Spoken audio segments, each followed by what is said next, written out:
அடுத்து இணைப்பில் இருக்கிறார் அரசியல் விமர்சகர் திரு சுப்பிரமணியன் அவர்கள். இந்த குளிர்கால கூட்டத்தொடருடைய முதல் நாள் முடக்கம் பற்றி உங்களுடைய முதல் கட்ட கருத்து. வணக்கம் சண்முக.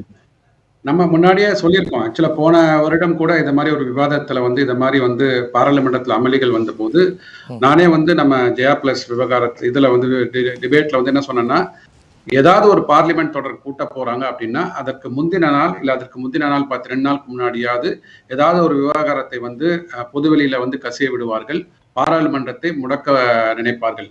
இது நீங்க கடந்த ஒரு 2 வருடங்களா பாருங்களேன், எல்லா பாராளுமன்ற கூட்டத்தொடரும் முதல் நாள் தொடங்கும் போது இது மாதிரி அமளி தொமளியில பாராளுமன்றங்கள் ஒத்தி வைக்கப்படும். இது இல்லையா சரியானதுன்னு நீங்க பாத்துக்கோங்க.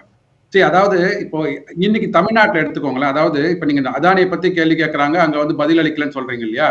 இன்னைக்கு தமிழ்நாட்டுல ஒரு மூத்த அரசியல் தலைவர், ஒரு பாட்டாளி மக்கள் கட்சி தலைவர் ராமதாஸ் ஐயா அவர்கள் அதானியை பத்தி ஒரு கேள்வி கேட்டிருக்காரு. அதாவது அதானியும் இங்க உள்ள முதலமைச்சரும் நீங்க பேசியிருக்கிறீங்களா, அதுக்கு என்ன விவகாரம், நீங்க வெளியில விடணும் அப்படின்னு கேட்டதுக்கு அவருக்கு வேலை இல்லை, அறிக்கை விடுறது மட்டும்தான் வேலை அப்படின்னு சொல்லிட்டு கடந்து போயிட்டார். இப்போ அதை நம்ம யாருமே பேசுறது இல்ல. இப்போ அங்க என்ன சொல்றோம்னா, சார் இன்னைக்கு இப்பதான் கூட்டத்தொடர் ஆரம்பித்திருக்கிறது, உங்களுக்கு என்று ஒரு 0 ஹவர் இருக்கும் இல்ல கொஸ்டின் ஹவர் இருக்கும், அதுல நீங்க கொண்டு வாங்க, அதுதான் சொல்றோம். நம்ம அந்த அதானிக்கு பின்புலமாக யாரெல்லாம் இருக்கிறாங்க அப்படின்றத உடனே அது மாதிரியான ஒரு திசை திருப்பல் மடை திருப்பல் வயதுல வேலையில் ஈடுபடுறாங்க. ஆனா இந்த கேஸ் இந்த 2039 29 கோடி ரூபாய் எப்படி அங்க சார்ஜ் ஷீட் ஃபைல் பண்ணிருக்காங்க, அதுக்கு யாரெல்லாம் பின்னாடி இருக்காங்கன்றத பார்க்கல. அங்க பாத்தீங்கன்னா பின்னாடி இந்த ஹிடன்பர்க் ஒரு வருடத்திற்கு முன்னாடி இந்த ஷார்ட் செல்லிங் ஏஜென்ட் சொல்லுவாங்க மார்க்கெட்ல, ஷேர் மார்க்கெட்ல.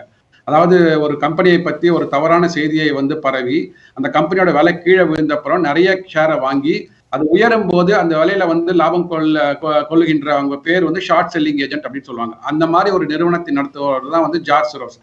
அவர் இந்த அதானியின் சார்ஜ் ஷீட்டுக்கு பின்னாடி இருக்கிறார் யூஎஸ்ல. இது அமெரிக்கால இருந்து வருகின்ற தகவல்கள் நமக்கு அங்க ஸ்கூமர்னு சொல்லிட்டு ஒரு செனட்ல இருக்கிற ஒரு இவர் மெம்பர் இந்த அதானியோட அந்த இது சார்ஜ் ஷீட் கையெழுத்து போட்டிருக்கிறாங்க பாத்தீங்களா, 2 நீதிபதிகள் அவர்களின் நியமனத்துல இருக்கிறாங்க. நியமித்ததுக்கு ஜார்ஜ் சோரோஸ் மூலமாக அந்த ஸ்கூமர் என்ற செனட் உறுப்பினர் அவர் கையெழுத்து போட்டிருக்கிறார். ஸோ இப்போ பாத்தீங்கன்னா அந்த டெமோக்ராட்ஸ் மூலமாக அமைக்கப்பட்ட நிர்ணயிக்கப்பட்ட நீதிபதிகள் அனைவரும் பாத்தீங்கன்னா ட்ரம்ப் என்ன சொல்றாரு, இப்போ ஒரு போன வாரம் ட்ரம்ப் இத மாதிரி டெமோக்ராட்ஸ் மூலமாக நியமிக்கப்பட்ட நீதிபதிகள் இப்படிதான் செயல்படுவார்கள். இவர்கள் இந்த ஸ்கூமரா இருக்கட்டும், ஜார்ஜ் சோரோஸா இருக்கட்டும், இவர்கள் அந்த இப்போ ஜோ பைடனோட அந்த பொலிட்டிக்கல் கேம்பெயினுக்கு $20 மில்லியன் $30 மில்லியன் பண உதவி பண்ணியிருக்கிறாங்க. அதன் மூலமாக பாத்தீங்கன்னா இப்போ ட்ரம்ப் இப்போ ட்ரம்ப்புக்கும் இங்க இருக்கிற மோடிக்கு என்னங்க ஒரு ஒத்துமைன்னு பாத்தீங்கன்னா, ட்ரம்ப் அமெரிக்கா ஃபர்ஸ்ட் அப்படின்றாரு. அதாவது அமெரிக்கால இருக்கிற உற்பத்தி நிறுவனங்கள் அமெரிக்கால தொழில் தொடங்க வேண்டும், நாங்க ஃபர்ஸ்ட் அமெரிக்கா காப்பாத்தி கொள்றான்றார். இங்க மோடி என்ன சொல்றாருன்னா, ஆத்ம நிர்பர் பாரத், சுயசார்பு பாரதம், இங்க உள்ள மேக் இன் இந்தியா திட்டம் மூலமாக இங்க உள்ள தொழிற்சாலைகள் பயன்பெற வேண்டும், இதை குலைக்க வேண்டும். இதன் மூலமா இது ஒரு நரேட்டிவ் செட் பண்ணிருக்காங்க. இதெல்லாம் விட்டுட்டு அந்த 2029 கோடி ரூபாய் லஞ்சம் கொடுத்திருக்காங்கன்னு சொல்றாங்க பாத்தீங்களா, குற்றச்சாட்டப்பட்டிருக்கிறார்கள். பட் குற்றம் எங்க நடந்திருக்கு? இந்தியால நடந்திருக்கு. இந்தியால எந்தெந்த மாவட்டங்கள்ல எந்தெந்த சிட்டில நடந்திருக்கு? இப்ப அங்க அந்த குற்றம் விசாரிக்கப்பட வேண்டும் இல்லையா? குற்றம் விசாரிக்கவே படாம அதாவது ஒரு சார்ஜ் ஷீட் ஃபைல் பண்ணிருக்காங்க, உடனே அதற்கு நம்ம இங்க பாராளுமன்றத்தை முடக்க வேண்டும் அப்படின்னா ஏதோ ஒரு அஜெண்டா.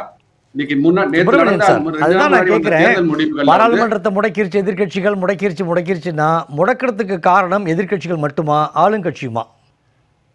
ஆளுங்கட்சி எங்க முடக்குறாங்க? ஆளுங்கட்சி தானே உங்களுக்கு ஆளுங்கட்சிக்கு முடக்க வேண்டிய அவசியம் உள்ள, முடக்க வேண்டிய சூழலை உருவாக்க வேண்டியது இல்லை அப்படின்னா அவங்க எழுப்ப போறது 2 பிரச்சனை தான். ஒன்று மணிப்பூர் விவகாரம், இன்னொன்று அதானி விவகாரம். மணிப்பூர் கலவரம், அதானி விவகாரம். இது 2க்கும் பதில் சொல்லிட்டா அடுத்து கையில் எடுக்க வேண்டிய 16 மசோதாக்களை தெளிவாக கொண்டு போகலாமே. ஏன் அந்த புறக்கணிப்புக்கு அந்த ஒரு நாள் ரத்து செய்வதற்கான முழு காரணமா ஆளும் அரசும் அதற்கு காரணமா இருக்கு இல்லைங்க? அதாவது இப்போ நீங்க ஒரு கேள்வி கேட்குறீங்க, அதற்கு பதிலே சொல்ல விடாம பாராளுமன்றத்துல இந்த சென்ட்ரல் ஹால்ல நீங்க தர்ணா பண்றீங்க அப்படின்னா, அவையை நடத்த விடல அப்படின்னா கேள்வி கேட்டாலே வெளியில ஏங்கிறதா இப்ப கேள்வி இல்ல. அதாவது பதில் சொல்ல வேண்டிய பொறுப்பு இருக்கு. இப்போ இன்னைக்கு அதானி மூலமாக பாராளுமன்றத்தை முடக்கிட்டாங்கன்னு சொல்றீங்க இல்லையா? அப்போ போன வாட்டி பாராளுமன்றம் முடக்கிறதுக்கு யார் காரணம்? அதுக்கு முன்னாடி நம்ம கடந்த பாராளுமன்றத்தில் இன்றைய குளிர்கால உடனே கூட்டத்தோட வந்து நோக்கம் ராகுல் என்ன? காந்தியை வந்து அதுவும் தகுதி நாளைக்கு செய்து வந்து விட்டார்கள். இது வந்து அரசியலமைப்போட ஜனநாயக படுகொலை 75வது அப்படின்னு தினத்தை அது மையமண்டலத்தில் ஒரு கொண்டாடப்படக்கூடிய ஒரு அருமையான தருணம். குளிர்கால கூட்டத்தொடர். நாட்டில் பிரச்சனை இருக்கும், சாதகமும் இருக்கும், பாதகமும் இருக்கும். பேசுறதுக்கு எதிர்க்கட்சிக்கு உரிமை இருக்கு. பேச விட்டு பதில் சொல்றதுக்கான கடமையை தவறிட்டு ரத்து பண்ணி அனுப்புறது அப்படிங்கிறது வந்து அந்த பொறுப்பு ஆளும் கட்சிக்கு இருக்கா இல்லையா? நீங்க எப்படி எதிர்க்கட்சிகளுக்கு பேசுவதற்கு உரிமை இருக்கிறதோ அது மாதிரி ஆளுங்கட்சிக்கு பேசுவதற்கு உரிமை இருக்கிறது இல்லைங்களா? ஆளுங்கட்சியில வந்து மக்கள் மேண்டேட் கொடுத்து சபையை வந்து நடத்துவதற்கு வந்து அங்க வந்து சபாநாயகர் உட்கார்ந்துட்டு இருக்காரு.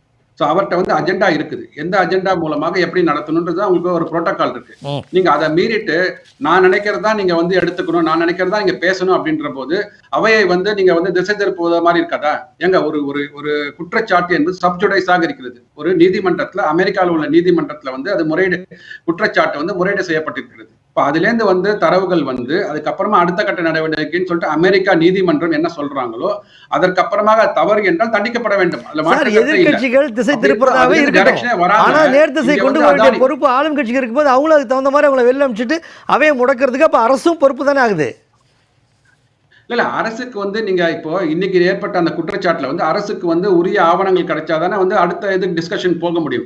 இது வந்து இப்ப பொது வழியில வந்த ஒரு தகவல்களை வைத்துக் கொண்டு தான் அனைத்து நம்ம அனைவரும் வந்து டிபேட் செய்து கொண்டிருக்கோம், உரையாடி கொண்டிருக்கிறோம். நல்லது சார், நல்லது. நம்ம தொடர்ந்து பேசலாம். சுப்பிரமணியம் சார், ஜனநாயகத்தின் குரல் ஒடுக்கப்படாமல் இந்த குளிர்கால கூட்டத்தொடர் முழுமையாக நடைபெற வேண்டும் என்றால் ஆளும் அரசு எப்படி நடந்து கொள்ள வேண்டும்? அதுக்கு முன்னாடி ஒரு சில கருத்துங்க. அதாவது நம்ம தமிழ்ல ஒரு பழமொழி கொண்டுங்க, வெள்ளையா இருக்கிறவன் போய் சொல்ல மாட்டான்ட்டு. அதனால வந்து வெள்ளைக்கார அங்கேருந்து ஏதாவது ஒரு சார்ஜ் ஷீட் கொடுத்தானா அதெல்லாம் உண்மை இருக்குன்னு அவசியம் கிடையாது. ஏன் சொல்றேன் அப்படின்னா, அந்த அதானி பத்தி அந்த குற்றச்சாட்டு வந்த உடனே அன்னைக்கு வந்து சென்செக்ஸ் நம்மளோட மும்பை ஸ்டாக் எக்ஸ்சேஞ்ச் இருக்கு பாத்தீங்களா, ஒரு 400 பாயிண்ட் கீழே விழுந்ததுங்க. 400 பாயிண்ட் கீழே விழுந்தோடனே உடனே வந்து ஏழை மக்களோட பணம்லாம் சுரண்டப்பட்டு விட்டது, அவர்கள் நஷ்டமடைந்து விட்டார்கள், 50,000 கோடி நஷ்டம், லட்சம் கோடி நஷ்டம் சொல்லிட்டு வந்து ட்ரெண்டிங் பண்ணாங்க. ஒரு அடுத்த நாள் இப்போ பாத்தீங்கன்னா ஒரு 3000 பாயிண்ட் மேல ஏறிடுது, சென்செக்ஸ் வந்து மேல போயிடுது. இப்போ யாராவது சொல்றாங்களா அதாவது ஏழை மக்கள் எல்லாம் வந்து லாபம் அடைந்து விட்டார்கள் அப்படின்னு சொல்லிட்டு? அதாவது இவர்களுக்கு வந்து என்ன அதெல்லாம் கேட்கல, நேரம் கருதி ஒரே ஒரு வரிதான் எனக்கு வேணும். அதாவது இந்த ரெண்டு பிரச்சனையும் கண்டிப்பா எதிர்க்கட்சி எழுப்பதான் போகுது. ஜனநாயகத்தில் அங்க மதிக்கப்படணும். எப்படி வந்து மடைமாற்றம் செய்து கொண்டு, அதாவது நமக்கு தேவையான ஒரு இன்ஃபர்மேஷன் வந்தா அது மக்களுக்கு நம்ம எதை சொல்லணுமோ அதை மட்டும் சொல்லிவிட்டு, நான் என்ன சொல்றேன் சார், அன்னைக்கு 400 பாயிண்ட் கீழே விழுந்த போது லட்சம் கோடி நஷ்டமாச்சு, ஏழை மக்கள் வந்து பாதிக்கப்பட்டார்கள் சொன்னாங்க இல்லையா?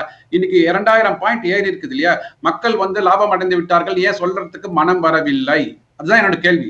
அத மாதிரி அதானியோட இதுல பாத்தீங்கன்னா எதை வந்து மக்களுக்கு வந்து சொன்னால் இங்க வந்து நமக்கு வந்து நரேட்டிவ் வந்து செட் ஆகுமோ, அதன் மூலமாக வாக்குகள் கிடைக்குமோ, அன்பார்ச்சுனேட்லி அந்த வாக்குகள் அவர்களுக்கு கிடைக்கவில்லை. ஏன்னா அந்த தேர்தல் முடிந்ததுக்கு அப்புறம் தான் இந்த விஷயமே வெளியில வந்தது. அந்த வாக்கு கிடைக்காததுனால இப்ப வந்து அவர்களுக்கு இந்த தோல்வியை வந்து காரணம் காட்டுவதற்கு எந்த காரணங்களும் கிடைக்கவில்லை. இவிஎம் பத்தி மேல பதில் போடலாம், பழி போடலாம்னு நினைச்சாங்க. அன்பார்ச்சுனேட்லி ஜார்க்கண்ட்ல வின் பண்ணிட்டாங்க இல்லைங்களா? அந்த பி சிதம்பரத்தோட மகனே வெளியில வந்து சொல்றாரு, இவிஎம் பத்தி நான் வந்து எந்த விதமான குறையும் சொல்ல மாட்டேன், எங்களோட காங்கிரஸ் மூத்த அரசியல்வாதிகள் அது மாதிரி ஒரு மாற்று கருத்து இருக்கலாமே தவிர எனக்கு வந்து அதன் மேல் நம்பிக்கை இருக்குதுன்றாரு. ஸோ இது மாதிரி பாத்தீங்கன்னா இங்க பழி போடுறதுக்கு இந்த இப்போ என்டிஏ அரசாங்கம் பாத்தீங்கன்னா இப்போ மக்கள் இவர் ஐயா சொன்னாங்க அது மாதிரி கூலிப்படைன்னாங்க. ஆனா கூலிப்படை கொடுத்த அந்த இன்ஃபர்மேஷன் எல்லாம் வச்சுக்கொண்டு அவர்கள் செய்கின்ற ஆட்சி தான் நல்ல ஆட்சின்னு சொல்லிட்டு நீங்க வந்து உங்களுக்கு மேண்டேட்டே கொடுக்கல. எதிர்கட்சி தலைவரா 10 ஆண்டுகள் உங்களை உட்காரவே வைக்கல. அவங்க இப்பதான் எதிர்கட்சி தலைவரா வந்திருக்கிறீங்க. சோ நீங்க கூலிப்படைன்னு எப்படி சொல்ல முடியும்? ஆனா அந்த கூலிப்படை நீங்க சொல்ற அந்த அதானியோட முதலீடை வைத்துக் கொண்டுதான் அனைத்து மாநிலங்களையும் பாத்தீங்கன்னா எதிர்கட்சி ஆளுகின்ற மாநிலங்கள்ல பிசினஸ் நடத்திட்டு இருக்கிறாங்க. சோ அதனால வந்து வாய்க்கு வந்தபடி நம்ம பேசிட முடியாது. அதாவது ஒரு சட்ட திட்டம் இருக்கிறது, அதுல வந்து என்ன செயல்பாடுகள் கொடுக்குறாங்களோ அது பற்றி வந்து அரசாங்கம் நடந்து கொண்டிருக்கிறது. அதுல தவறுகள் இருந்தால் கண்டிப்பாக தவறு எடுத்தால் தண்டனை வாங்குவார்கள். அதுல வந்து மாற்று கருத்தே கிடையாது. ஆனா வந்து நமக்கு வரும்போது மட்டும் வந்து ரத்தம் மத்தம் கொண்டா வந்து தக்காளி சட்னின்னு சொல்லுவாங்க பாத்தீங்களா, அந்த மாதிரி இருக்கவே கூடாதுன்றதுதான் என்னோட வாதம்.